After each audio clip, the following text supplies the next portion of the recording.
প্রশ্ন হলো,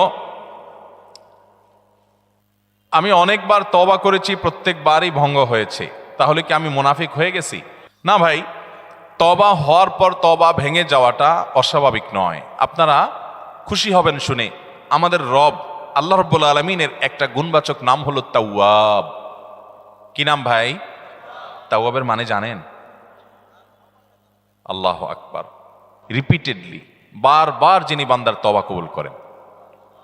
এই জন্য ভাই, একবার গুনাহ হয়ে গেছে, আল্লাহর কাছে তওবা করেছেন, চেষ্টা করছেন যে আর যেন না হয়, কিন্তু আবার শয়তান কাত করে ফেলে দিয়েছে, আবারও তওবা করে ফেলবেন এবং দুর্বল হবেন না। এখানে ইবলিস আপনাকে বলবে, তুই এতবার একই কাজ করে তওবা করছস আল্লাহর কাছে, আবার কোন মুখে তওবা করবি? থাক, বাদ দে।